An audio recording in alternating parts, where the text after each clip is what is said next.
Vous devez voter parce que vous avez vécu avec vos parents et vos familles 70 années de paix grâce à l'Europe.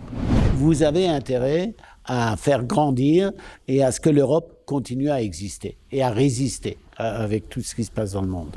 C'est la politique agricole qui était la première politique vraiment européenne. Et donc, c'est les agriculteurs qui ont beaucoup travaillé, et là j'en suis fier, j'en fais partie, pour qu'on puisse monter en puissance au niveau des différentes politiques européennes.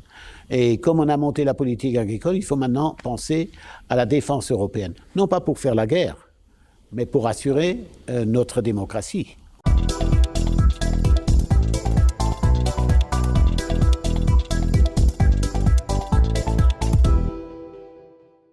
Monsieur Daul, bonjour. Merci de nous accorder cet entretien sur les élections européennes. Je suis Blanche Babin, je suis stagiaire au Centre européen Robert Schuman et je suis accompagnée aujourd'hui par ma collègue Carla, qui est volontaire allemande au Centre européen Robert Schuman également. Bonjour Monsieur Daul, je suis Carla Minor, volontaire du Centre européen Robert Schuman. J'ai 18 ans et je n'ai jamais voté, mais pourriez-vous m'expliquer en une phrase pourquoi je dois voter le juin prochain? Bonjour à toutes les deux. Alors, la première question, pourquoi vous devez voter? Déjà, vous devez voter parce que vous avez vécu avec vos parents et vos familles 70 années de paix grâce à l'Europe. Je sais, ça c'est vieux, ça c'est plus dans votre esprit. Mais surtout, vous devez maintenant vous poser la question, que vont devenir les 60-70 ans qui viennent pour vous? C'est ça. Moi, j'ai plus 70 ans à vivre, ça c'est certain, mais dans les prochaines 70 ans, avec ce qui se passe, avec la Chine, avec l'Asie, avec les États-Unis, avec la Russie et le reste du monde, et je n'oublierai pas l'Afrique, l'Europe va être très important pour vous. Parce que si vous n'avez pas l'Europe, vous allez être, vous l'Allemagne, et toi, la France, vous allez être une petite ville chinoise, tout seul, pour vous défendre avec tout ce que je vous ai expliqué. Donc déjà ça, faites cette réflexion-là et vous devez aller voter. Et si déjà vous allez voter, ne me votez pas pour les extrêmes, sinon je ne serais pas venu ici.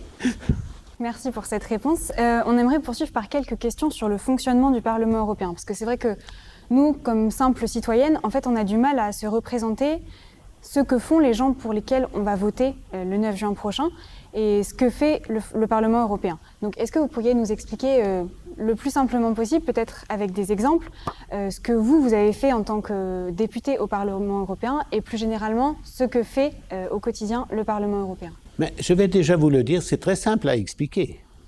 Le Parlement européen et l'Europe, il est dans votre vie, vous vous levez le matin, vous allumez la lumière. C'est les normes européennes, et je sais qu'actuellement tout le monde est contre les normes, mais c'est les normes européennes qui vous protègent. Après, vous allez sous la douche, c'est encore les normes européennes qui vous protègent avec tout ce qui est, toutes les lois sur l'eau. Puis vous allez au petit déjeuner, c'est la sécurité alimentaire européenne qui vous nourrit. Vous prenez votre voiture, la sécurité des voitures, les freins, tout ce qui est autour, c'est encore des normes européennes.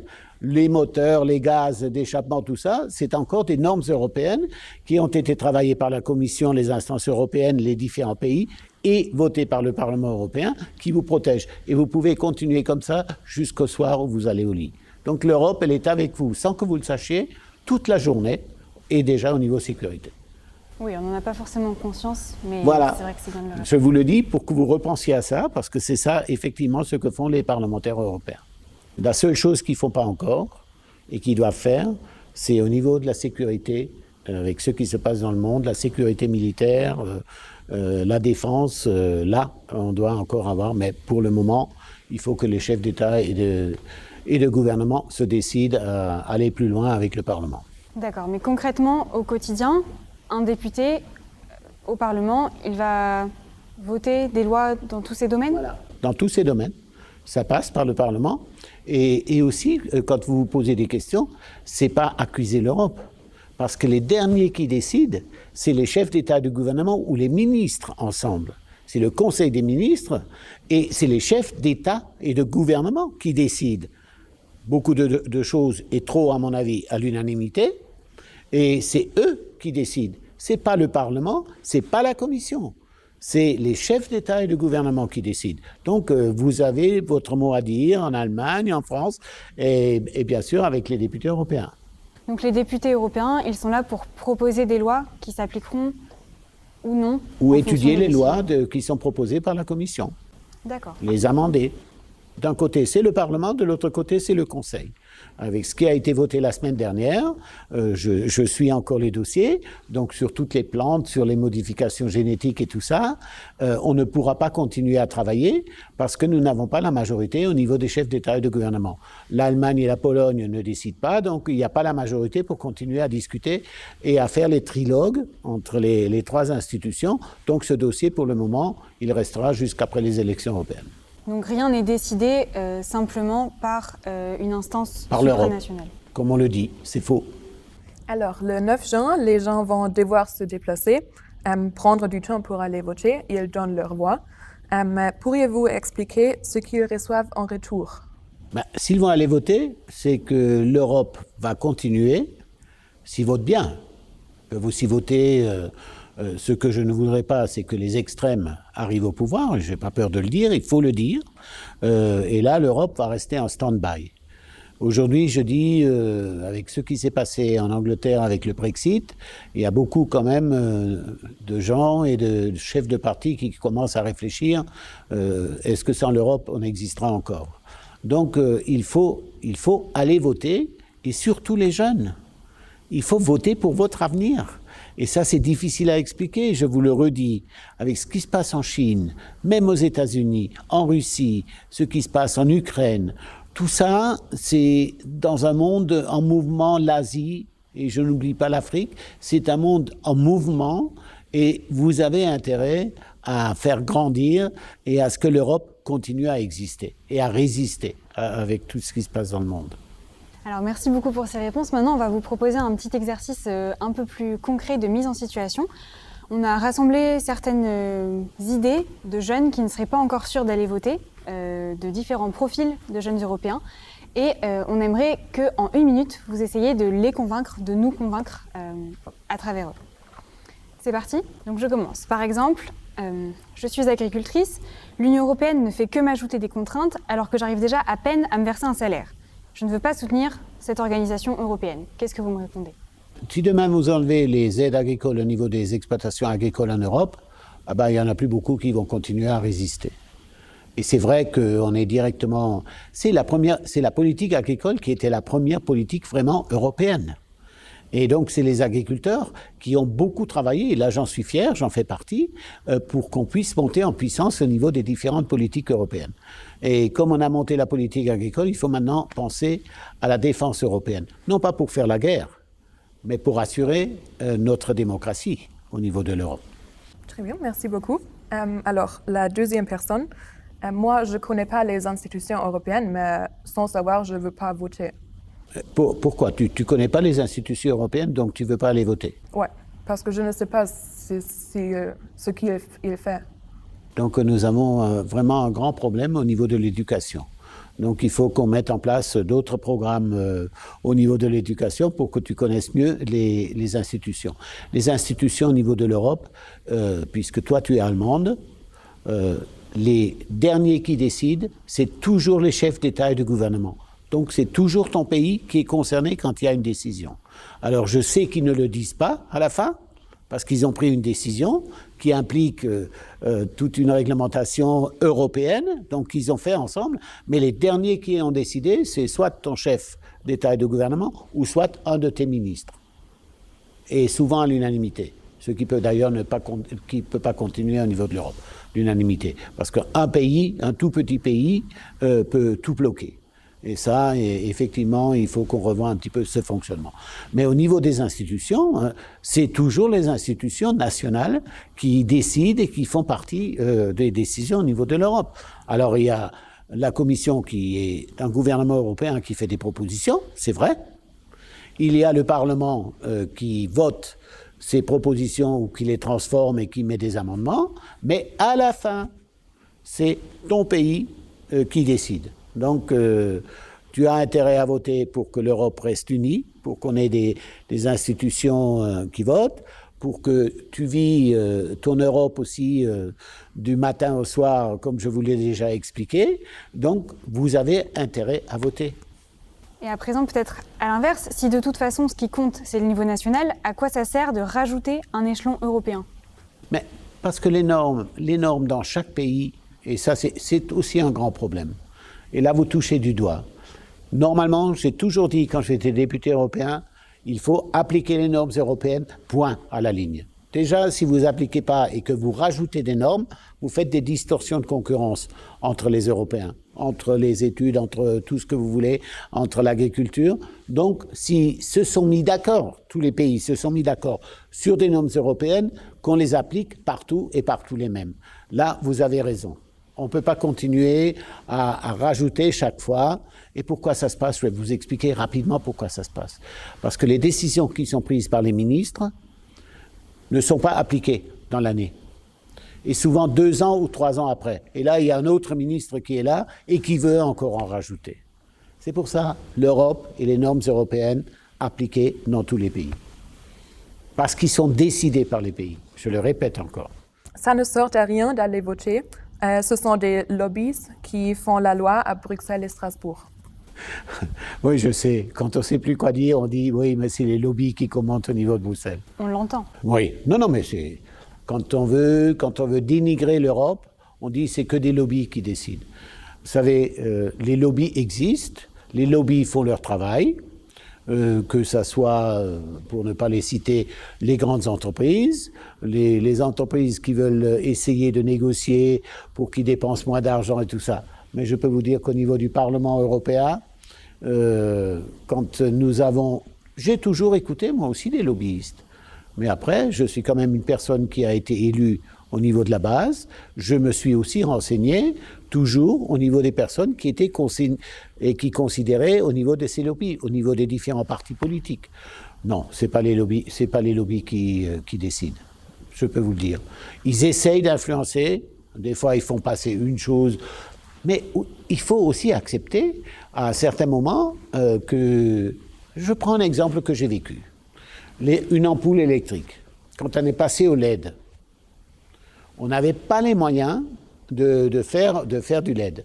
Et je crois qu'il y avait 5 000 ou 8 000 emplois qui étaient sur le jeu, dont un très près de chez nous, ici, au niveau de Molsheim, qui sont venus dans mon bureau comme lobbyistes en disant, écoutez, si vous décidez ça, et l'application le 1er janvier, je ne sais plus de quelle année c'était, eh ben nous, il faudra qu'on licencie à Molsheim 600 ou 700 personnes d'un seul coup, parce que notre usine ne peut plus exister. Et là, j'ai regardé, il y avait une seule usine qui était aux Pays-Bas, qui pouvait mettre des LED sur le marché, et le reste, c'était chinois. Donc là, j'ai quand même pensé aux 800 salariés qui travaillaient dans cette usine, et le lobbyiste, soi-disant, qui est venu, qui m'a dit « Laissez-nous encore 1 an et on sera capable de fabriquer des LED ». Et là, on a réussi à mettre 1 an de plus pour que cette usine n'avait pas besoin de fermer. Elle est encore ouverte aujourd'hui. Oui, donc parfois c'est dans l'intérêt des citoyens. Je ne sais pas si vous avez bien compris, mais pour vous dire que des fois... Heureusement qu'il y a des lobbies pour qu'on comprenne, parce que derrière, il y avait 800 salariés et 800 emplois qui étaient concernés. Oui, ils jouent aussi un rôle dans la démocratie et dans exactement, la représentation. Exactement. Il y avait aussi 800 familles. Merci pour cet exemple concret. À présent, une autre personne. Moi, j'habite au fin fond de la Lorraine. L'Europe ne fait pas partie de mon quotidien. Ils s'en fichent du petit peuple. Ce ne sont que des technocrates qui travaillent pour les élites. Vous savez quand même que le niveau de vie, il a quand même augmenté. Aussi grâce à l'Europe. Et même en Lorraine, si vous regardez dans la campagne lorraine le développement de l'agriculture, grâce à l'Europe, vous regardez l'industrie agroalimentaire en Lorraine qui s'est développée grâce à l'Europe.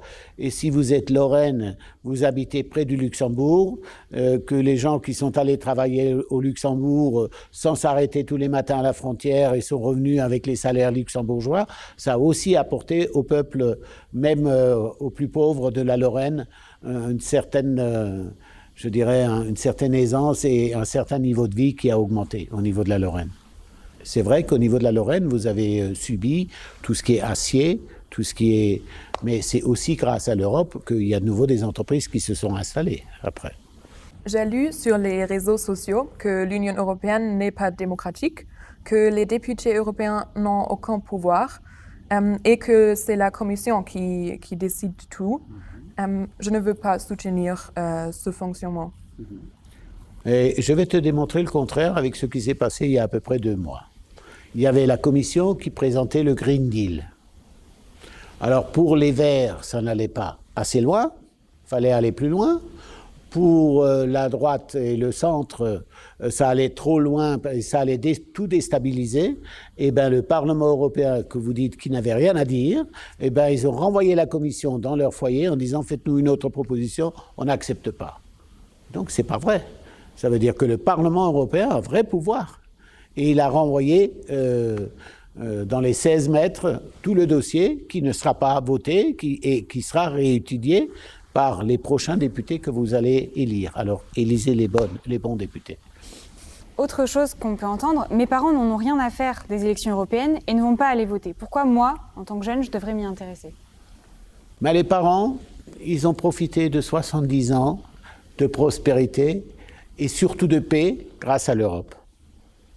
Alors, s'ils ne vont plus voter, c'est que soit on a mal expliqué, ou soit ça leur va trop bien. Et je crois qu'avec cette prospérité, ça ne va quand même pas aussi mal qu'on veut bien le dire. Mais vous, allez voter pour vous garantir les prochaines 60 ans, pour que cette prospérité et cette paix, c'est déjà les 2 choses. Et que vous, l'Europe, existe. Sinon, la France ou l'Allemagne n'existera plus dans ce monde qui est en train de changer. Donc vous avez intérêt à aller voter. Et à convaincre nos parents peut-être de s'y intéresser. Si vous arrivez à convaincre vos parents, si ce n'est pas les parents qui doivent vous convaincre, c'est une très bonne chose pour vous. Vous aurez tout réussi. Alors, la dernière statement. Le 9 juin, j'ai déjà réservé une journée dans un parc d'attractions avec mes amis et je n'ai pas envie d'annuler. Et aussi, de toute façon, quelques voix de plus ou de moins, ça ne change rien. Non, ça, c'est la bonne réflexion que se font tout le monde. De toute façon, je suis pour l'Europe, mais je ne vais quand même pas voter, ce n'est pas à cause d'une voix que l'Europe... Non, la démocratie, ce n'est pas ça. Et votre parc d'attraction, vous pouvez y aller. Les bureaux de vote ouvrent au minimum à 8 h le matin. Avant de partir au parc d'attraction qui est à Europa Park, je pense, vous allez arriver à 9 h et accomplissez quand même votre devoir de vote pour votre avenir.